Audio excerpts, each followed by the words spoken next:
Have you ever found yourself just, swimming in information, trying to get your head around some really complex topic, but feeling like you're just drowning in facts?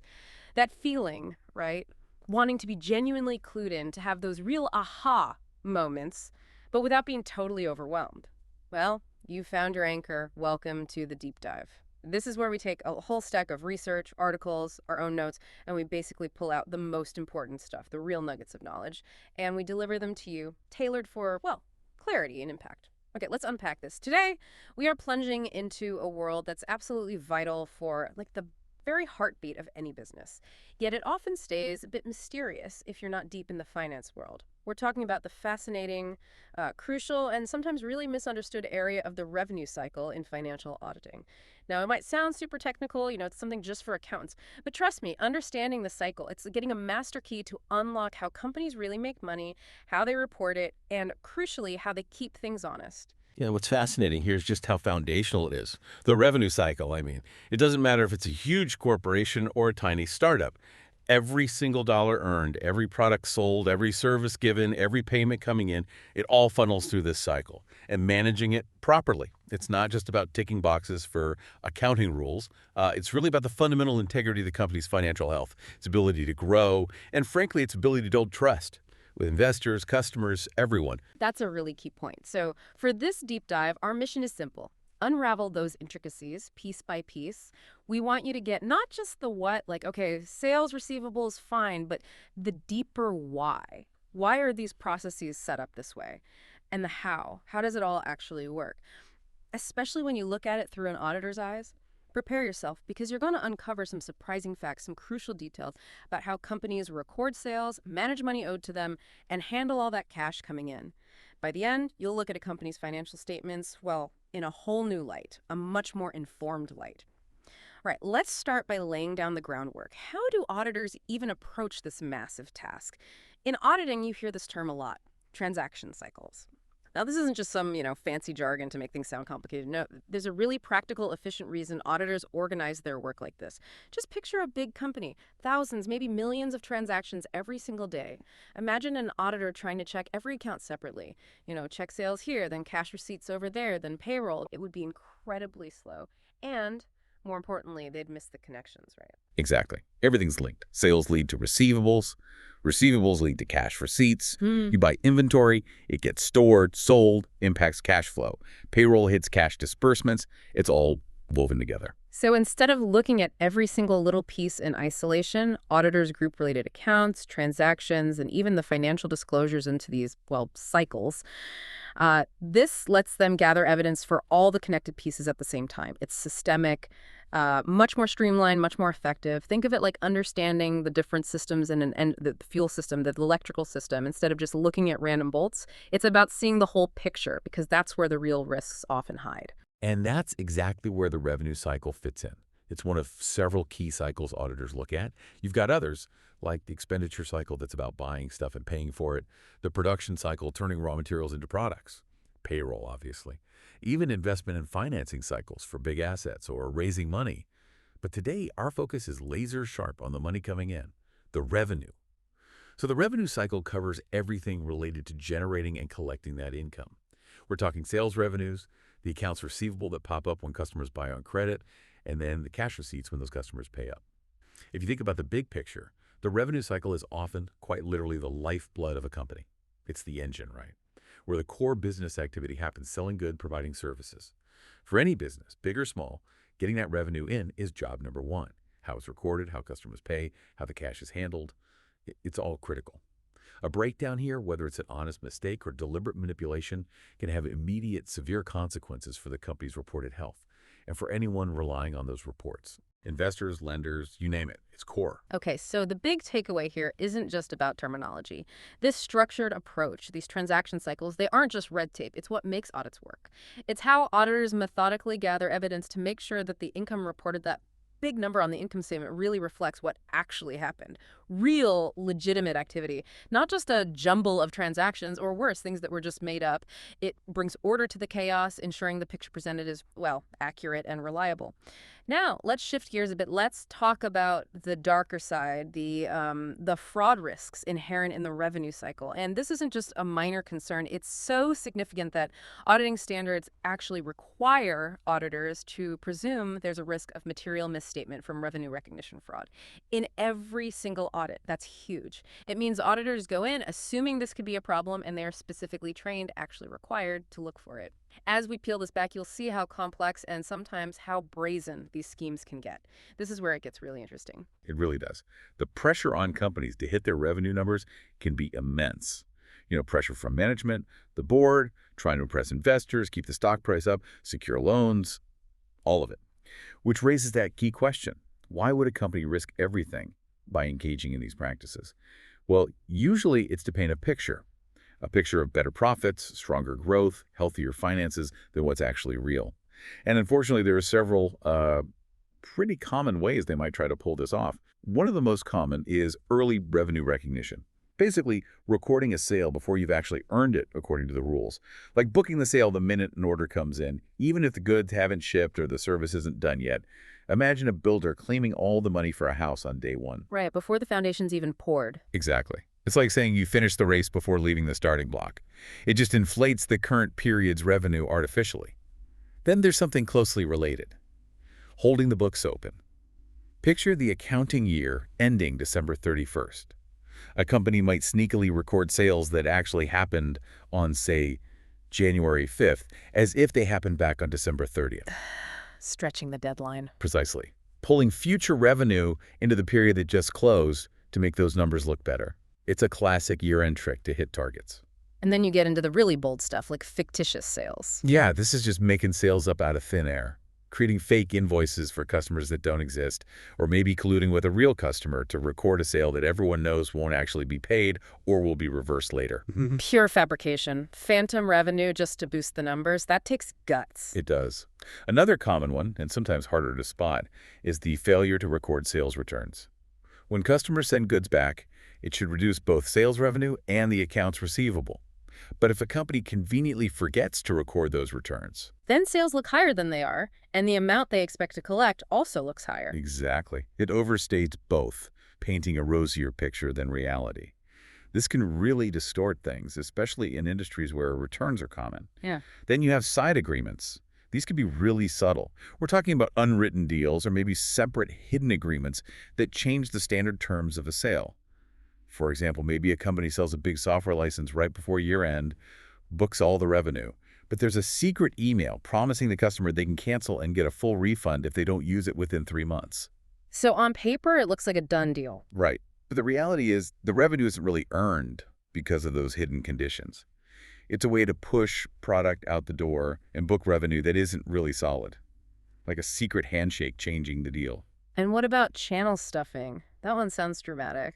I feel like I've heard about that one causing big problems. Oh, it has. It's a classic. This is where a company basically strong-arms its distributors or resellers into buying way more inventory than they can possibly sell anytime soon. They might offer huge discounts, crazy long payment terms, maybe even guarantee they can return it. Makes it hard for the distributor to say no. So the sale technically happens, product moves. Correct. But the economic reality is skewed.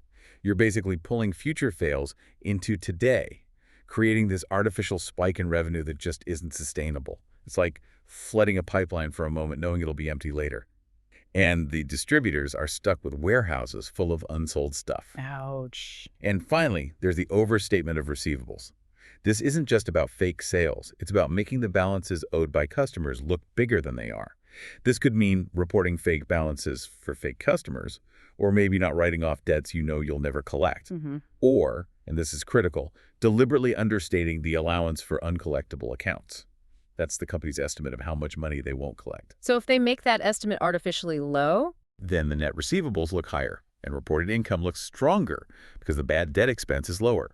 All these methods, every single one, is designed to manipulate the financial statements, to meet those targets, get those bonuses, avoid bad press. It's chilling, really.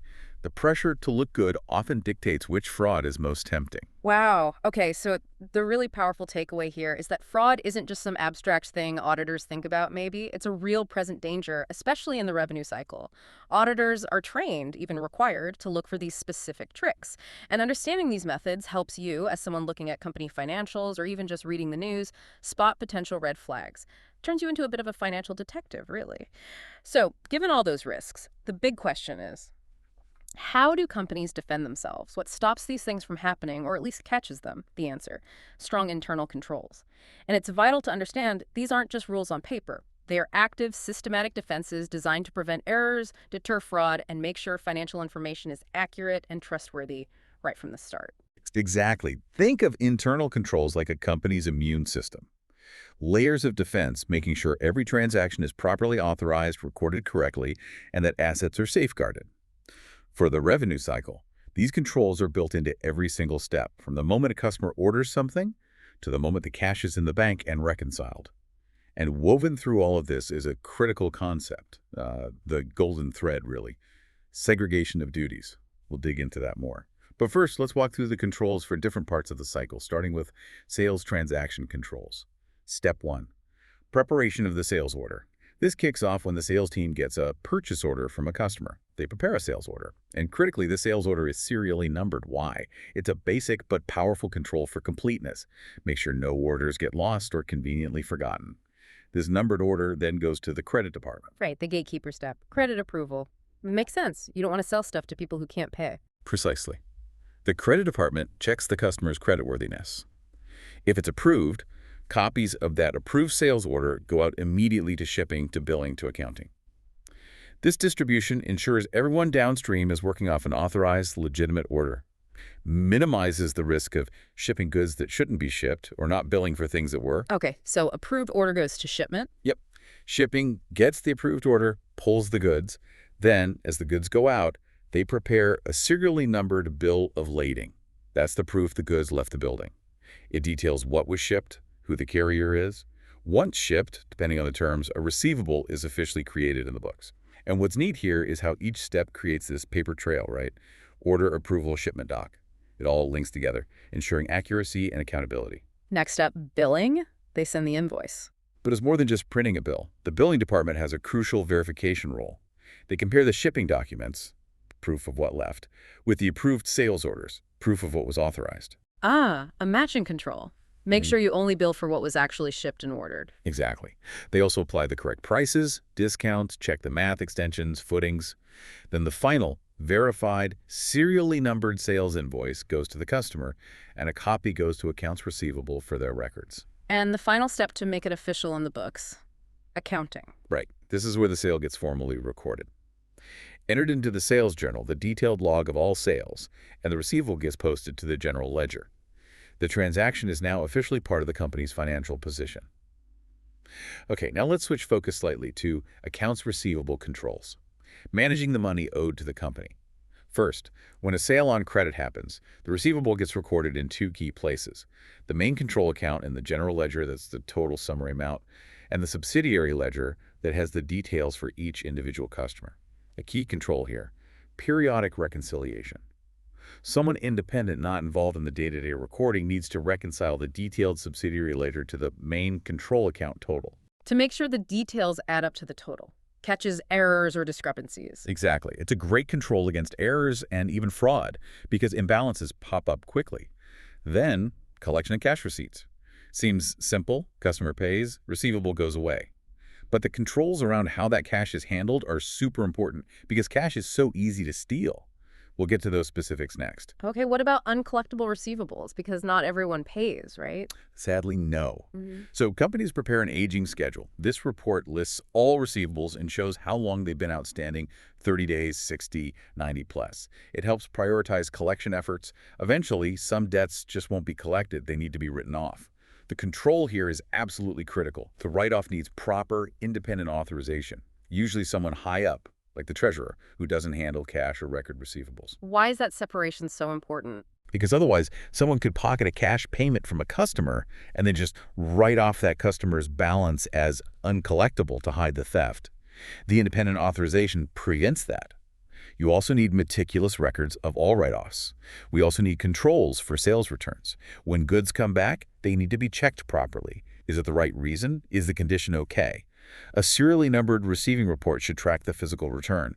Once approved, the return is recorded and the customer's receivable is cleared. And here's another really crucial control point. Let me guess. Segregation of duties. You got it.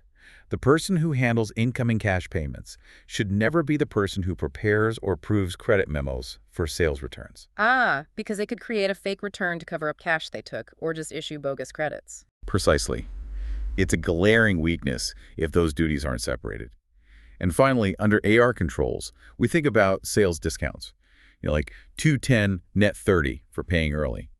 Procedures need to be clear and consistently applied, whether the company uses the gross or net method for recording these. This ensures receivables aren't overstated or understated just because discounts were handled incorrectly. Keeps the balances accurate. Okay, that covers sales and receivables. Now let's talk about cash receipts controls. You said this is where things get really tight because cash is so vulnerable. It really is. The moment money comes in, especially checks in the mail, controls have to be strict. Incoming mail with payments should be opened by someone who has absolutely zero access to the account's receivable records. That's immediate segregation of custody, handling cash, from record keeping. As checks are opened, they should be listed in detail right away: amount, payer, date. This is often called a pre-listing. It's a control document created before anything else happens. Okay, so you have the cash and a list. What happens next? That list gets copied and distributed. One copy goes with the actual checks to the cashier who prepares the bank deposit. Another copy goes to accounts receivable so they can update the individual customer accounts. And a third copy usually goes to the main accounting department for posting to the general ledger control account. Three-way split. Genius. The person holding the cash isn't the one recording it in the detailed customer records or the main books. Exactly. That's segregation of duties in action.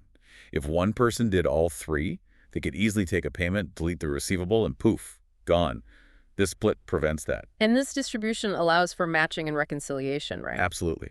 The AR department gets the pre-listing and the remittance advices, the slips customers send with payments. They should match these details against the validated bank deposit slip that comes back from the bank. This cross-check is vital.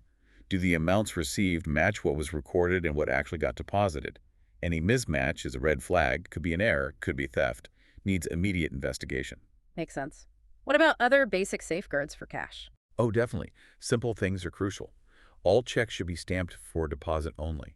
Immediately, that's a restrictive endorsement. Makes them hard to misuse if lost or stolen. Deposits should be made daily. Less cash lying around, less temptation, less risk. Using things like cash registers helps create a record. Or lockboxes where customers send payments directly to a bank P.O. box that bypasses internal handling altogether, which is a great control. You asked earlier why so many steps for cash. It's because it's the asset most tempting to steal. Every layer of control is there to deter theft and detect errors or fraud quickly. You know, hearing all these steps, it's easy to get lost in the list, but you mentioned they're interconnected systems, and auditors use flowcharts. They do.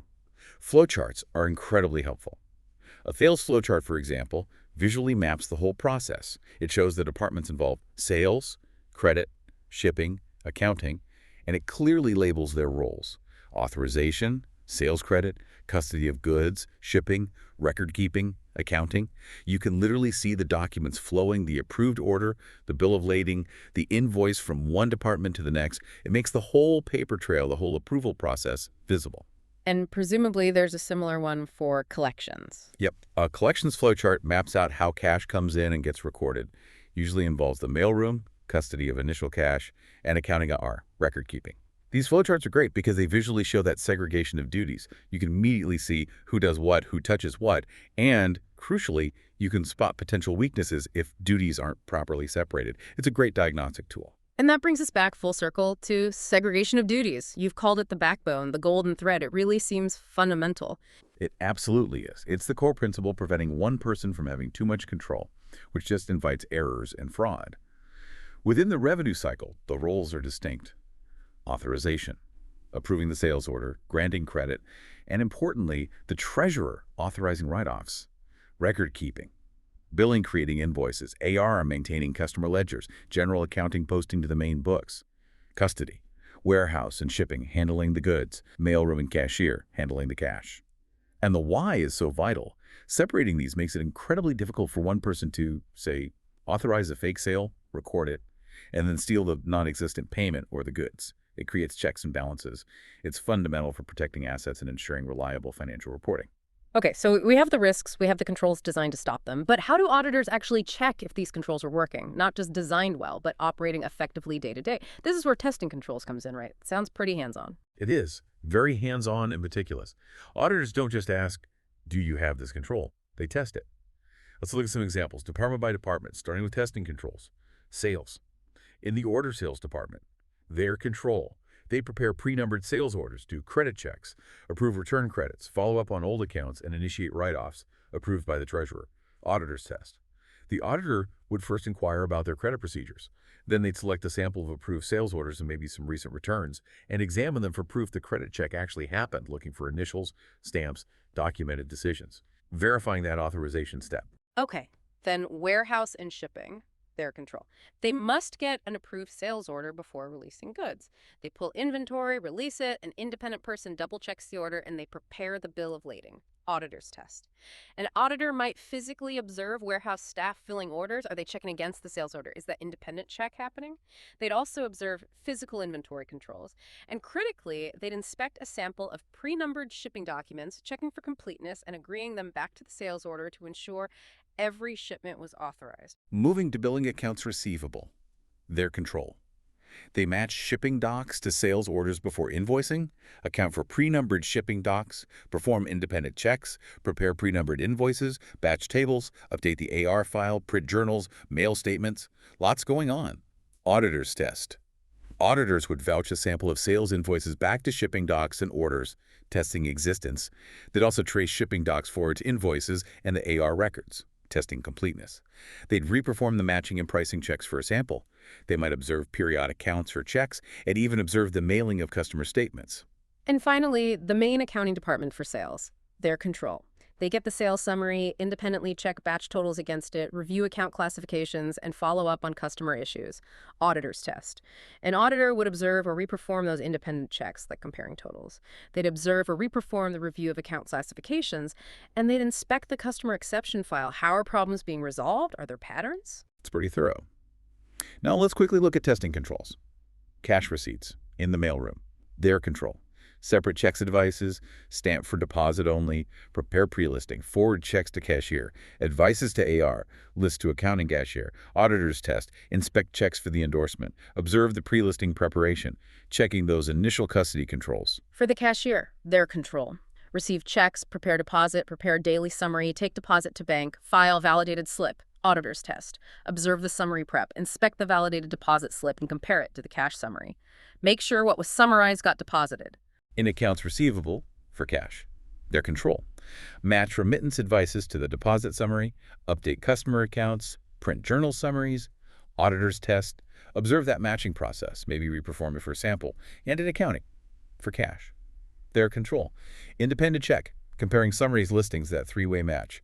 Post to GL, prepare bank reconciliation. Auditor's test. Inspect evidence of the independent check. Reperform it for selected dates. Inspect the bank reconciliation. Is it done correctly?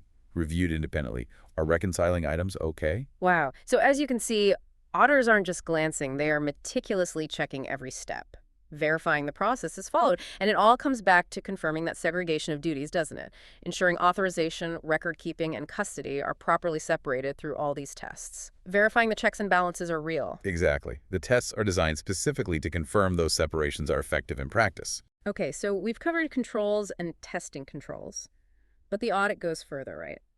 Auditors also need direct evidence about the actual numbers in the financial statements. This is where assertions come in. That's right. Assertions are basically claims management makes about the numbers and disclosures, and auditors test those claims. And for the revenue cycle, there's a key focus, a passkey concept. Generally, existence is way more relevant than completeness here, meaning the risk that sales or receivables are overstated, don't actually exist, is usually much higher than the risk they're understated.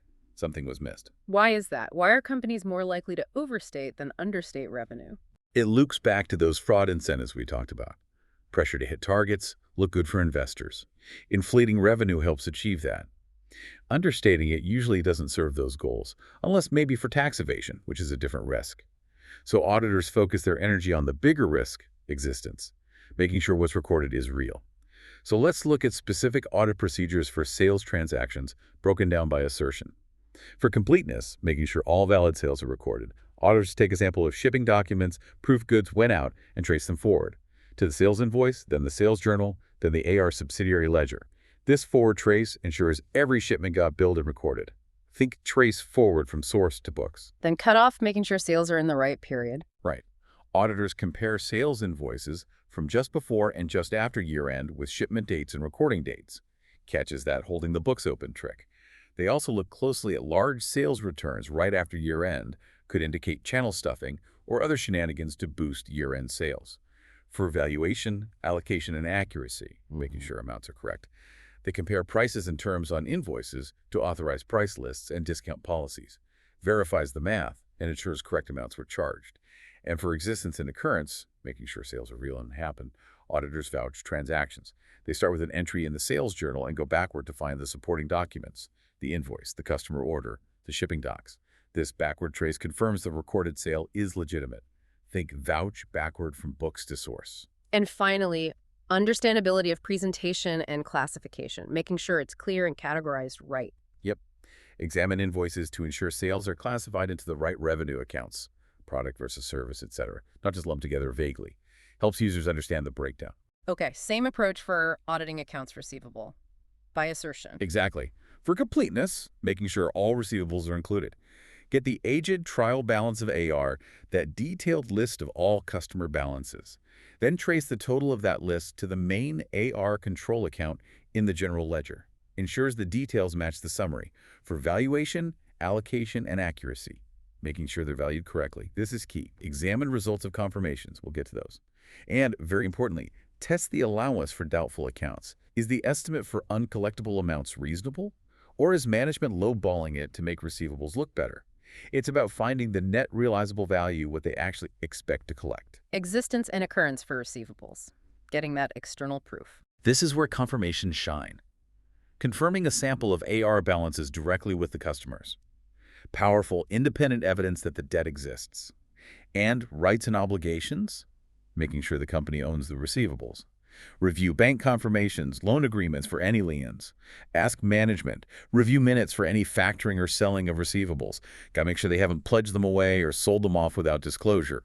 These tests directly hit those risks we identified earlier. Okay, you've mentioned confirming accounts receivable a few times now as being critical. Let's dive into that. It sounds like a really core procedure. It absolutely is. A cornerstone. External confirmation of AR is generally required by auditing standards. There are only a few very specific exceptions. It's required unless 1. The receivables are immaterial overall. 2. Confirmations would likely be ineffective, like customers historically don't respond. Or 3. Inherent and control risks are super low, and the auditor has enough other strong evidence. And crucially, if an auditor doesn't send confirmations, they have to document exactly why and what alternative procedures they perform to get equivalent evidence. You can't just skip it lightly. Now, there are two main types. Let's start with positive confirmations. With a positive confirmation, you send a request to the customer asking them to respond directly back to the auditor, stating whether they agree with the balance shown. They need to reply whether they agree or disagree and provide details if there's a difference. So you need an active response. When would you definitely use these? Primarily when individual account balances are large, so any error matters. Also, if you expect errors or disputes, or if the client's internal controls over receivables seem weak, you need that stronger direct evidence in higher risk situations. There's also a variation called a blank confirmation. Here, you don't put the balance on the form. You ask the customer to fill it in themselves from their records. Makes them work harder, probably gives better assurance. Exactly. They can't just passively agree. But yeah, response rates are often lower because it takes more effort. And nowadays, responses often come electronically, fax, email. Auditors have to verify those. Call the sender using a verified number, not one from the email, to confirm they sent it. And often ask for the original physical copy to be mailed too, just to be safe. Auditors also think about what's easiest for the customer to confirm. Maybe confirming individual invoices is easier than a total balance. You might send a statement of account showing the details. The power here is that direct contact, bypassing the client. It's gold standard evidence. But it's important to know what positive confirmations prove. They're great for existence. Is it real? And rights and obligations, does the company own it? They're not great evidence for valuation. Customer might agree they owe it but be bankrupt. Or completeness. Customers rarely report if they owe more than stated. Okay, then what about negative confirmations? Sounds like the opposite. Pretty much. With negative confirmations, you ask the customer to respond only if they disagree with the balance shown. If the auditor hears nothing, they assume the balance is correct. When would that be appropriate? Seems less reliable. It is less reliable. It's generally only used when all these conditions are met. Inherent and control risk are low. There are lots and lots of small balances, making positives impractical. And the auditor believes customers will actually pay attention and respond if there's an issue. But yeah, the lack of response is weaker evidence. It's just evidence of no dispute, not active confirmation. So, inevitably, sometimes the amounts won't match. What happens with these confirmation exceptions? That's when the auditor puts their detective hat on. They have to investigate why there's a difference between the client's books and what the customer says. Is it just a timing difference? Or is it a real misstatement, an error, or maybe fraud? Timing differences are usually no big deal. Client ships goods Dec 31st, customer gets them Jan 5th, their records won't match right at year end, but it sorts itself out. Or a payment crossed in the mail. That's not a misstatement. But an exception could signal a real misstatement, maybe a fictitious sale the customer knows nothing about, or goods sent to the wrong place, incorrect price charged, maybe cash was stolen and the receivable was left outstanding, or a payment applied to the wrong account. Could also be a genuine dispute. Customer says goods were faulty, etc. Investigating these exceptions is crucial. And what if they just don't respond at all? Confirmation non-responses. That can't be a dead end, right? Definitely not. Auditors follow up. Send second, maybe third requests. Might ask the client to gently nudge the customer under auditor supervision. If there's still no reply, the auditor must perform alternative procedures. Look at the underlying shipping documents for the original sale. Even better, review subsequent cash receipts. Did the customer pay the balance after year end? That's strong evidence the debt was real. Only in very rare cases, if the total possible misstatement from all non-responders would be clearly immaterial, might alternative procedures be skipped. But that requires extreme caution and thorough documentation. Auditors have to find other ways to get the evidence they need. Okay, incredible detail there. So we've gone from the start of the cycle, risks, controls, testing controls, gathering direct evidence like confirmations. What's the final piece? How does this all get presented in the financial statements? Right, the presentation and disclosure piece. It's not enough for the numbers to be right. They have to be presented clearly and with all the necessary context in the financial statements and the crucial notes that accompany them. This is how companies tell the full story. Auditors check these disclosures against assertions too. For completeness, they ensure all required disclosures for AR and sales are actually there in the notes. And there are quite a few required disclosures typically. Things like the company's revenue recognition methods. How exactly do they decide when revenue is earned? Revenue by reportable segment, showing where the money comes from in a diversified company. Any related party revenues receivables deals with insiders or affiliated companies need transparency. Receivables by type, trade versus officer versus affiliate, and term, short versus long. Disclosure of any pledged or discounted receivables, have they been used as collateral or sold off? Details on the allowance for doubtful accounts and how they assess credit risk, how much did they expect not to collect? And maybe info on receivables from long-term contracts. Making sure all this is included is key for completeness. That's a comprehensive list. And how do they check the valuation, allocation, and accuracy of what's in those disclosures? They read the footnotes carefully. They check if the numbers disclosed are accurate and agree with the audit evidence gathered elsewhere. Do the amounts make sense? Are they calculated correctly? It's about cross-referencing the disclosures back to the detailed work papers. Then there's rights and obligations and occurrence for disclosures. Did the disclosed events like pledging receivables actually happen? Does the company still have the rights to the assets disclosed? They check if receivables were pledged or sold, and if so, is it disclosed properly according to the standards? They compare disclosures to things like loan agreements or board minutes to verify occurrence. And finally, understandability of presentation and classification. Can a user actually understand this stuff? Auditors review AR balances to ensure they're shown at net realizable value, what's expected to be collected and classified correctly, current versus long-term. They read all the revenue and AR disclosures to make sure they're clear, concise, and understandable to someone reading the financial statements. These disclosures are the narrative, the context, that lets investors really understand the numbers. Wow. Okay, what an incredibly thorough deep dive into the revenue cycle. We started way back with transaction cycles, how auditors organize their work.